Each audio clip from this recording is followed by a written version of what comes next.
cervix extends into the vagina and communicates with it through the external os.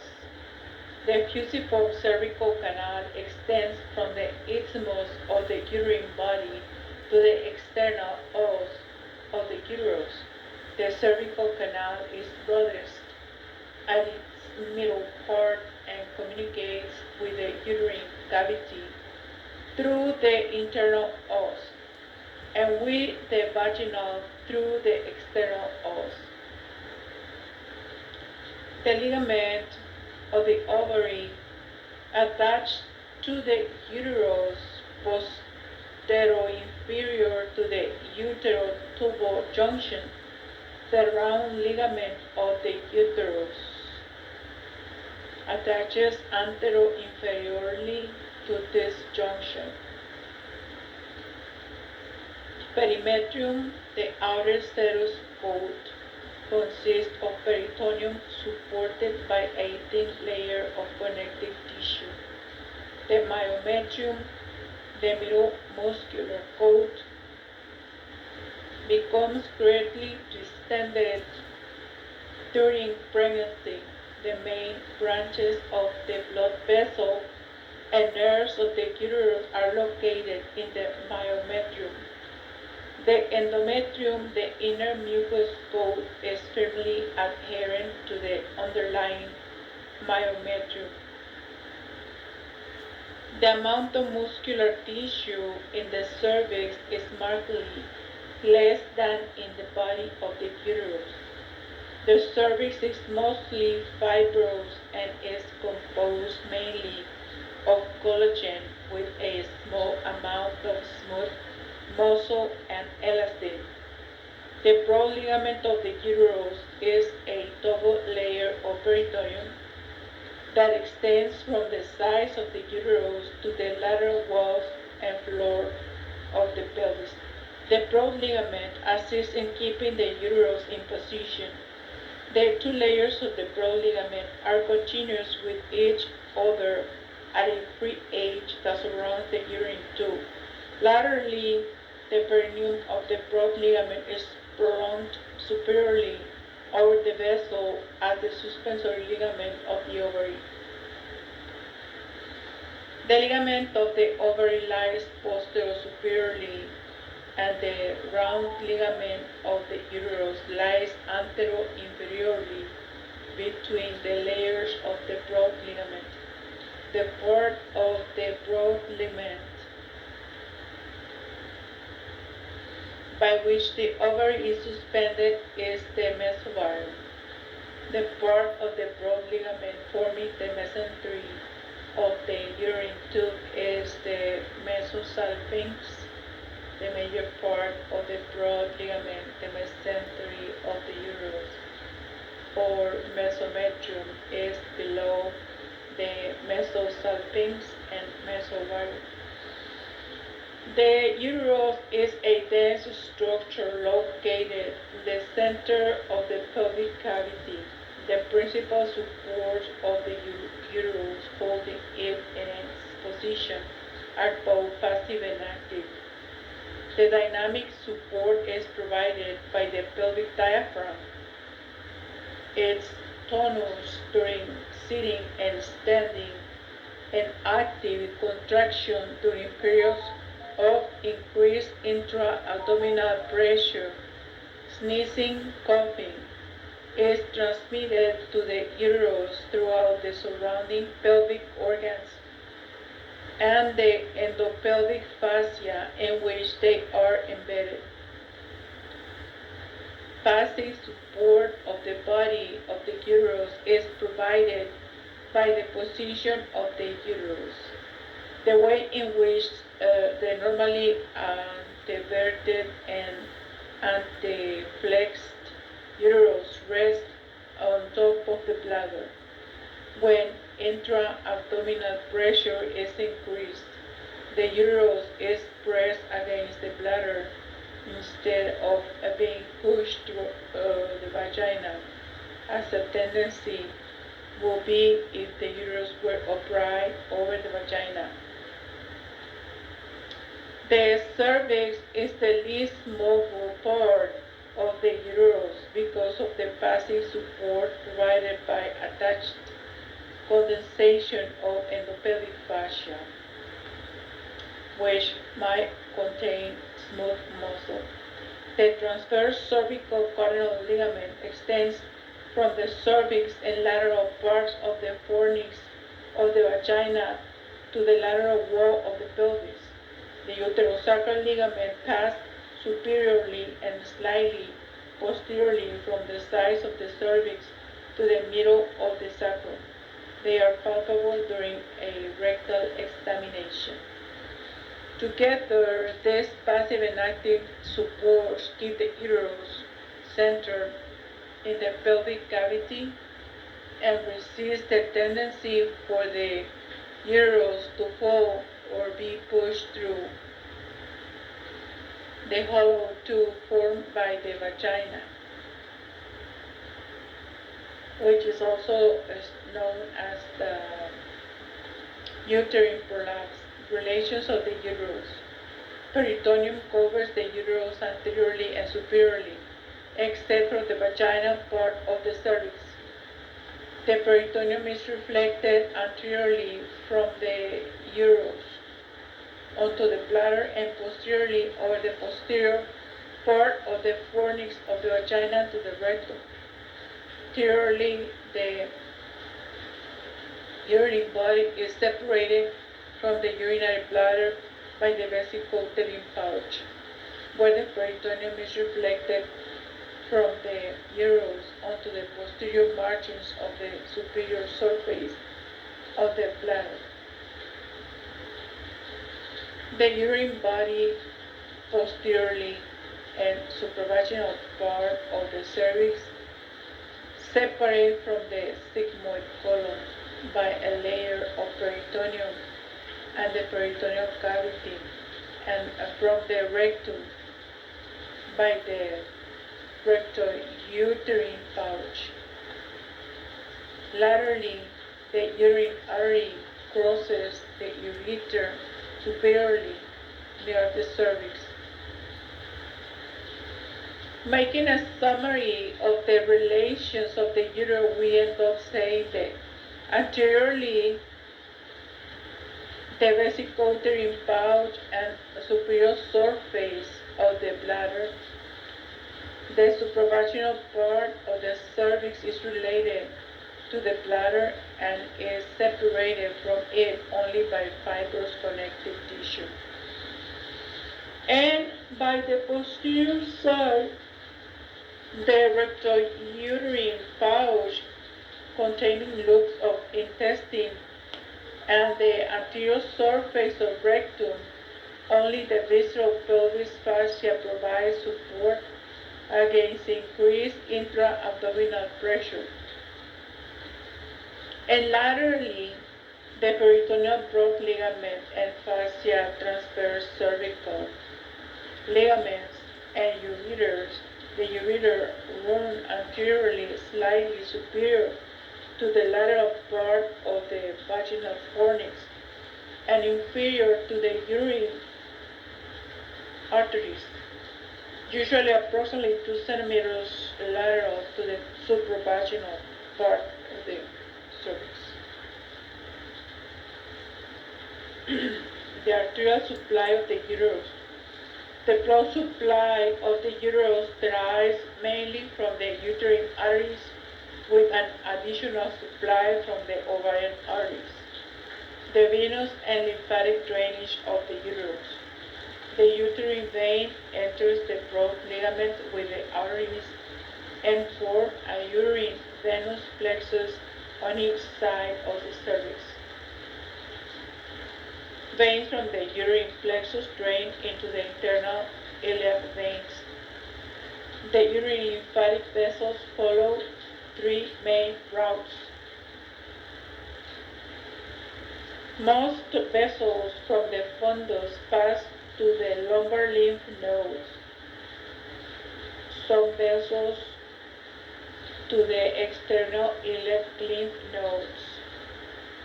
Run along the round ligament of uterus to the superficial inguinal lymph nodes.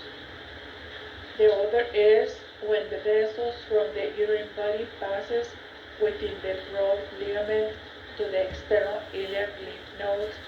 And there is another one, which is the vessel from the uterine cervix passing to the internal iliac and sacral lymph nodes.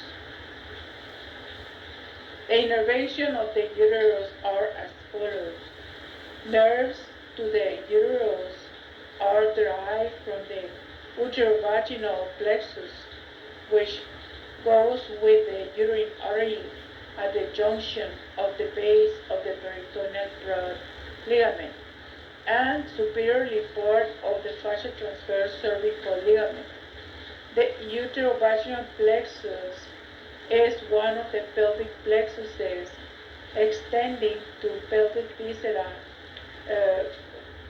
from the inferior hypogastric plexus. The sympathetic, parasympathetic, and visceral afferent fibers pass through this plexus. The sympathetic innervation originates in the lower thoracic spinal cord segments and passes through lumbar splanchnic nerves and the intermesenteric hypogastric series of plexuses.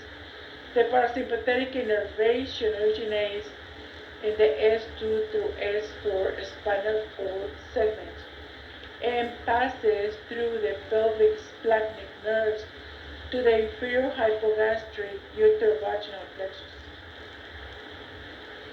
The afferent innervation of the upper intraperitoneal fundus and body and lower subperitoneal, mainly cervical parts of the uterus differ in terms of course and source.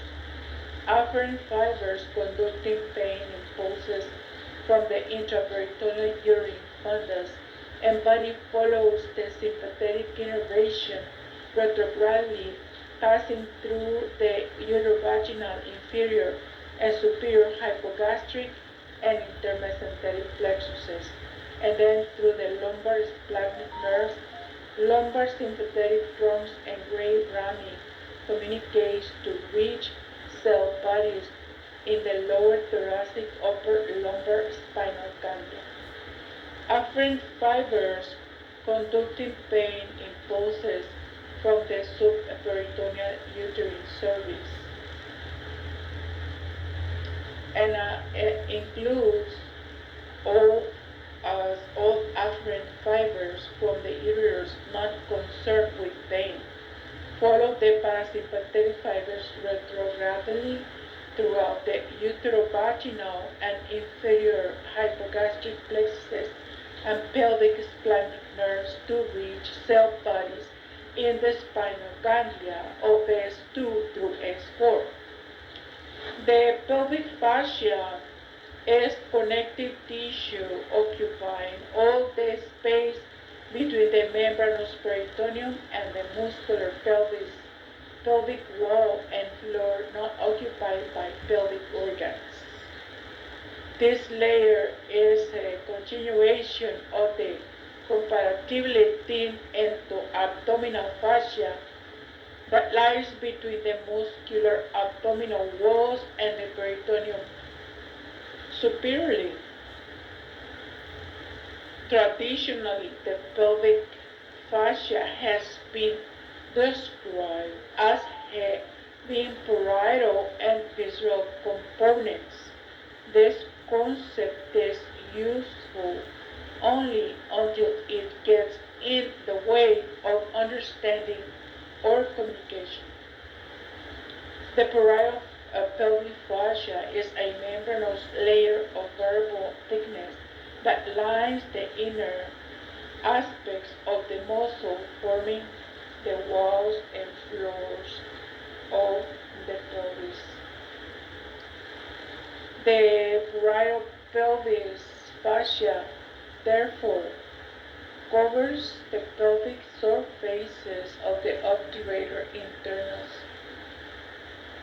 Also, the muscle piriformis, the coccygeus muscle, and the muscle levator ani, and part of the urethral sphincter muscle. And there are specific parts of the parietal fascia which receive the name for the muscle they cover. The visceral pelvic fascia includes the membranous fascia that directly sheaths the pelvic organs, forming the adventitial layer of each. The membranous parietal and visceral layers become continuous where the organs penetrate the pelvic floor. And then the parietal fascia thickens, forming the tendinous arc of pelvic fascia, which is continuous bilateral band running from the pubis to the sacrum along the pelvic floor adjacent to the viscera. At the anterior most part of this tendinous arc, there connects the prostate to the pubis, the puboprostatic ligament in males, or the pubovesical ligament in females. In the male, or the base of the bladder to the pubis in females. And then posterior most part of the band runs as the sacrogenital ligament from the sacrum around the side of the rectum to attach to the prostate in the male or the vagina in females. Then the connective tissue, which is abundant, remaining between these two membranous layers, considered part of the visceral fascia, and where some authors call it parietal. Probably to consider this remaining fascia simply as extraperitoneal or subperitoneal endopelvic fascia, which continues with both the parietal and visceral membranous fascias. This fascia forms a connective tissue matrix or packing materials for the pelvic viscera. And you can find them in different densities and content. Some of it is extremely loose, which is called areolar, right, related with the fat tissue, and relatively devoid of all but minor lymphatics and nutrient vessels. And dissections or surgery, the fingers can be pushed into this loose tissue with, like in the pubis, the bladder anteriorly, and around the sacrum and rectum on the posterior part, creating spaces by blunt dissection. These potential spaces normally consisting only of a layer of loose fatty tissue are the retropubic, which also receives the name of prevesical, extended posterolaterally as pravesical, and retrorectal or presacral spaces, right? The presence of loose connective tissue accommodates the expansion of the urinary bladder and rectal ampulla as they fill. These types of endopelvic fascia are not too different from their gross appearance. Other parts of the endopelvic fascia have a much more fibrous consistency, abounding in collagen and elastic fibers, and scattering of smooth muscle fibers. Um, these parts are described as fascia condensation or pelvic ligaments. During dissections, if inserting the fingers of one hand into the retropubic space and the fingers of the other hand into the presacral space and attempt to bring them together along the lateral pelvic wall, you can be able to see that they do not meet or pass from one space to other. Encountering the so-called hypogastric sheath, which is a thick band or condensed pelvic fascia. This fascia condensation is not a barrier which separates two potential spaces. It gives passage to essential all the vessels and nerves passing from the lateral wall of the pelvis to the pelvic viscera, along with the ureters, and in the male, the ductus deferens. Extends medially from the lateral wall. The hypogastric sheath divides into three laminal leaflets or wings that pass to or between the pelvic organs, conveying neurovascular structures and providing support. Because of the later function, they are also referred to as ligaments. Anteriorly, lamina, the lateral ligament of the bladder, passes to the bladder, conveying the superior vesical arteries and veins, and the posterior lamina passes to the rectum, conveying the middle rectal artery and vein.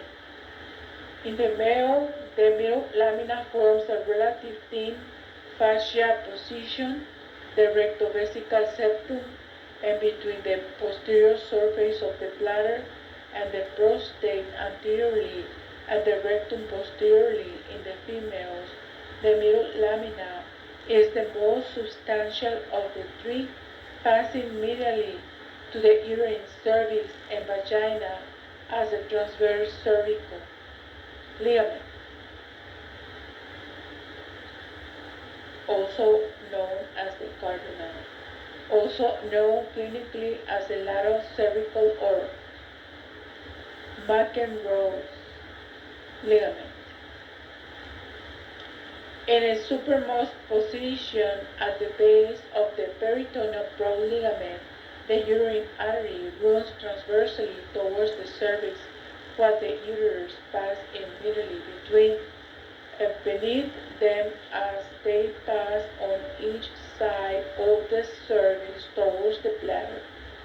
And this relationship, water passing under the bridge, is an especially important one for surgeons ligating the uterine artery, as in a hysterectomy, surgical excision of the uterus, the transverse cervical ligament, and the way in which the uterus normally rests on top of the bladder provides the main passive support for the uterus.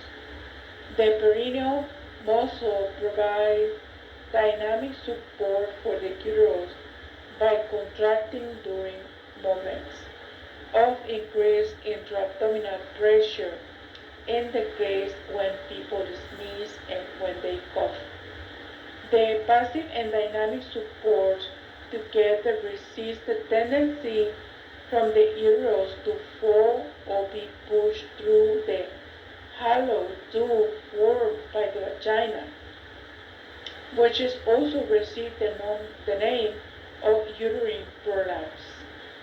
The transverse cervical ligament has enough fibrous content to anchor wide loops of suture during surgical repairs. In addition to the ischial-anal fossa, there is a surgically important potential pelvirectal space in the loose extraperitoneal connective tissue and is superior to the levator ani. It is divided into anterior and posterior regions by the lateral rectal ligaments, which connect the rectum to the parietal pelvic fascia, covering the sacrum at the levels of the S2 through S4 pelvic foramina. The rectal arteries and plexuses are embedded in the lateral ligaments.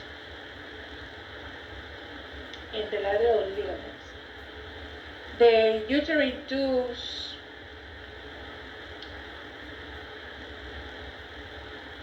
which formerly fallopian tubes extend laterally from the uterine horns and open into the peritoneal cavity near the ovaries. The uterine tubes, approximately 10 centimeters long, lie in the mesosalpinx, formed by the free edge of the broad ligament. The ideal disposition, as typically illustrated, the tubes extend symmetrically posterolaterally to the lateral pelvic walls, where they are anterior and superior to the ovaries and the horizontally disposed broad ligament. And the tubes are commonly asymmetrically arranged with one or the other often lying superior and even posterior to the uterus.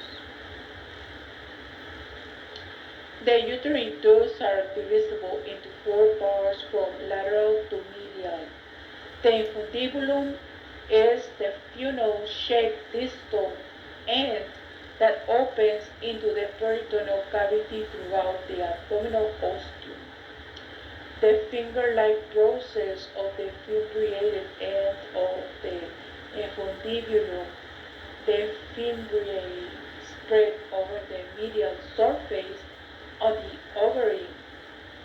One large ovarian fimbria is attached to the superior fold of the ovary. The ampulla is the widest and longest part, begins at the medial end of the infundibulum. All sites expelled from the ovaries usually are fertilized in the ampulla. The isthmus, the thick wall part, enters the uterus form. The uterine part is the short intramuscular segment that passes through the wall of the uterus and opens throughout the uterine ostium into the uterine cavity. The arterial supply of the uterine tubes, the tubal branch, arises as anastomosing terminal branches of the uterine and ovarian arteries. The venous and lymphatic drainage of the uterine tubes. The tubal vein drain into the ovarian veins and uterine venous plexus. The lymphatic vessel drain to the lumbar lymph nodes. The innervation of the uterine tubes, the nerve supply derives partly from the ovarian plexus and partly from the uterine plexus. Afferent fibers ascend to the ovarian plexus and lumbar splanchnic nerves to cell bodies in the T11 through L1 spinal ganglia. The ovaries are almond-shaped glands located close to the lateral pelvic walls, suspended by the mesovarium of the broad ligament. In prepubertal females, the surface of the ovary is covered by a smooth layer of ovarian surface epithelium, a single layer of cuboid cells that give the surface a dull grayish appearance, contrasting with the shiny surface of the adjacent peritoneal mesovarium, with which it is continuous. Following puberty, the surface becomes progressively scattered and distorted because of the repeated rupture of ovarian follicles and discharge of oocytes, which is also known as ova, that are part of ovulation.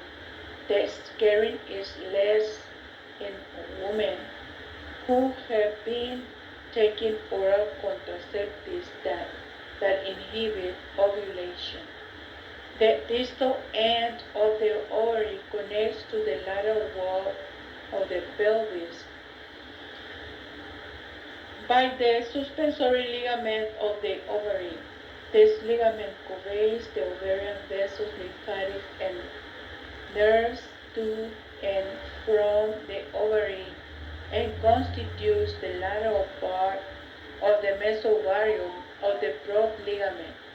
The ovary also attaches to the uterus by the ligament of the ovary, or ovarian ligament, which runs within the mesovarium. This ligament is a remnant of the uppermost part of the ovarian gubernaculum of the fetus. The ligament of the ovary connects the proximal, the uterine end of the ovary to the lateral angle of the uterus, just inferior to the entrance of the uterine tube. Because the ovary is suspended in the peritoneal cavity and its surface is not covered by peritoneum, the oocyte expelled at ovulation passes into the peritoneal cavity. However, its intraperitoneal life is short because usually strapped by the fimbriae of the infundibulum of the uterine tube and carried into the ampulla, where it might be fertilized. Arterial supply of the ovaries. The ovarian arteries arise from the abdominal aorta and descend along the posterior abdominal wall at the pelvic rim. They cross over the external iliac vessel and enters the suspensory ligament.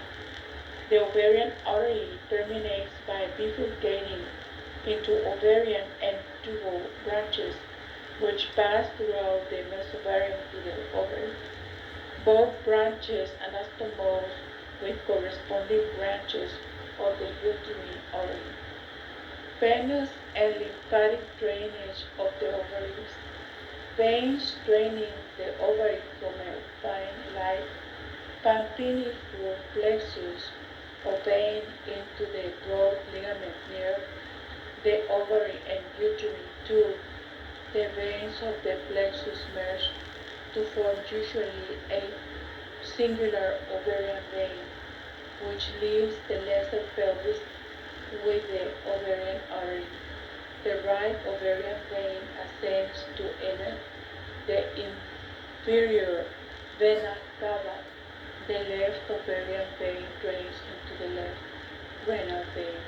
The lymphatic vessels follow the ovarian blood vessel and join those from the uterine tools and fundus, and they ascend to the lumbar lymph nodes.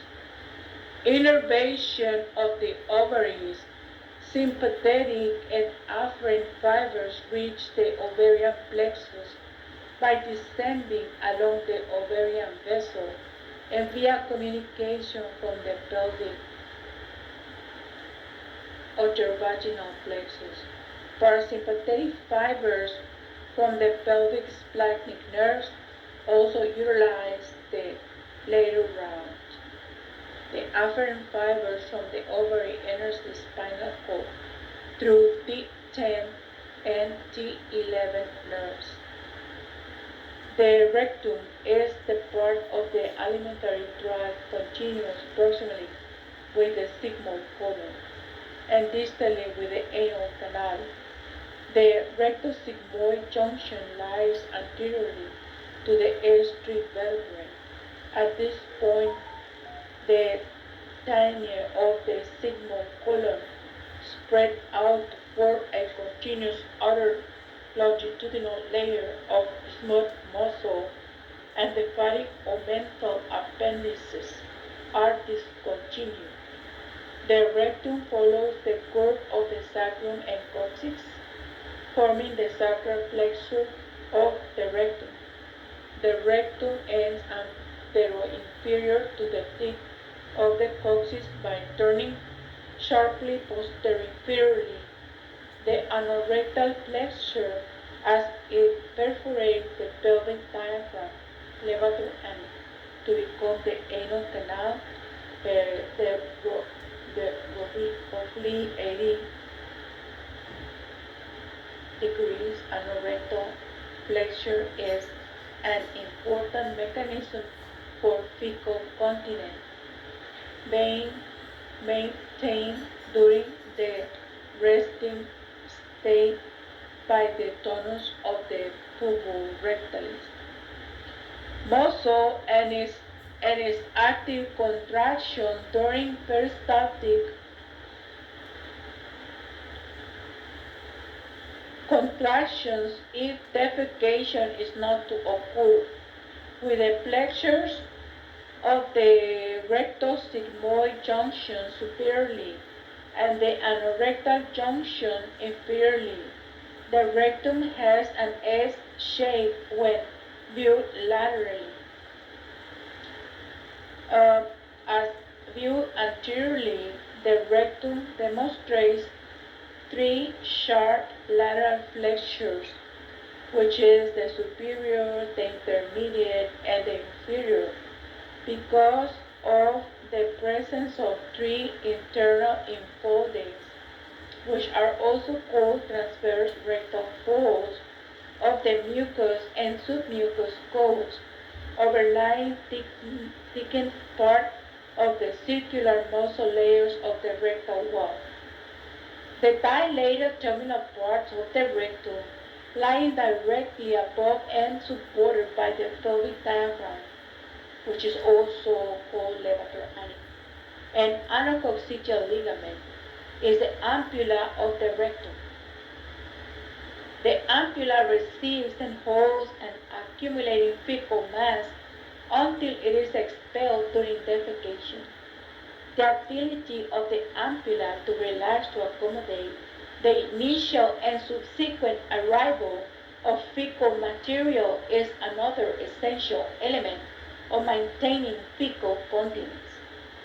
Peritoneum covers the anterior and lateral surface of the superior third of the rectum, only the anterior surface of the middle third, and no surface of the inferior third, because it is subperitoneal. In the males, the peritoneum reflects from the rectum to the posterior wall of the bladder, where it forms the floor of the retrovesical pouch. In females, the peritoneum reflects from the rectum to the posterior fornix of the vagina, where it forms the floor of the retrouterine pouch, which is also called cul-de-sac.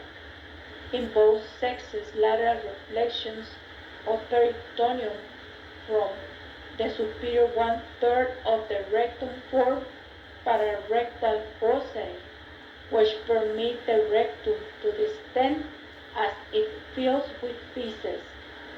The rectum rests posteriorly on the inferior three sacral vertebrae and the coccyx. Anococcygeal ligament, median sacral vessels, and inferior ends of the sympathetic trunks and sacral plexuses. In males, the rectum is related anteriorly to the fundus of the urinary bladder, terminal parts of the ureters, ductus deferens, seminal vesicles, and prostate. The rectovesical septum